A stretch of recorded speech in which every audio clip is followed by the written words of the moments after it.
Global arena సంస్థ ఎవరిది, దీని వెనకాల ఉన్న వాళ్ళు ఎవరు, ఈ గ్లోబల్ ఎరీనా సంస్థకు ఉన్న అనుభవం ఏంది, ఆంధ్రప్రదేశ్లో ఇదే సంస్థ తప్పిదాలకు పాల్పడితే తొలగిస్తే ఆ సంస్థకు రెడ్ కార్పెట్ వేసి తెలంగాణ రాష్ట్ర ప్రభుత్వం ఎందుకు కాంట్రాక్ట్ అప్పగించాల్సి వచ్చింది? ఇవాళ అశోక్ కుమార్ గారు చెప్పే ప్రకారమే 99 మార్కులు వచ్చిన విద్యార్థినికి 0 మార్కులు అంటే 99 ఉన్న కాడ 0 వచ్చినాయని వారే ఒప్పుకుంటూ, అంటే ఒక విద్యార్థి యొక్క బంగారు భవిష్యత్తును మీరు అప్పచెప్పిన కాంట్రాక్టు సంస్థ కాల రాస్తుంటే ఎందుకు ముఖ్యమంత్రి గారు సమీక్షిస్తలేరు?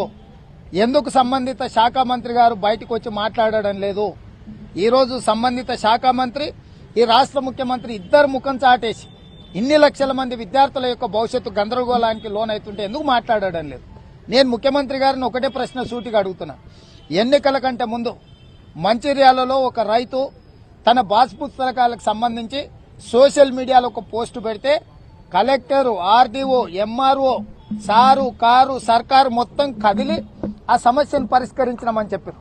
మరి ఇవాళ ఇన్ని లక్షల మంది విద్యార్థులు రోడ్ల మీదకి వచ్చి ఇంటర్మీడియట్ బోర్డు ముందల వాళ్ళ తల్లిదండ్రులందరూ రోడ్డెక్కి ప్రతిపక్షాలందరూ కూడా ఈ సమస్యను పరిష్కరించండి మహోప్రభు అని ప్రభుత్వంతో మాట్లాడుతుంటే ఎందుకు ప్రభుత్వం కదలడం లేదు? అంటే ఎన్నికలు అయిపోయినాయి, ఓట్లు అయిపోయినాయి కాబట్టి ప్రజల అవసరం లేదంటుండ్రా? లేదా జరిగిన తప్పిదాల మీ బంధువులు, మీకు కావాల్సిన వాళ్ళు, మీ సంబంధికులు కాంట్రాక్టులలో పరోక్షంగా ప్రత్యక్షంగా భాగస్వామ్యం తీసుకున్నారు కాబట్టి గ్లోబరీనా సంస్థ వెనకాల మీ సంబంధిత మంత్రులకు సంబంధించిన వాళ్ళు ఉన్నారని ఈరోజు మీరు అనుకుంటున్నారా? ఒక ఉద్యోగ సంఘాలకు సంబంధించిన నాయకుడు కేటీఆర్ కు సంబంధం లేదు ఈ సంస్థతో అని అంటున్నాడు.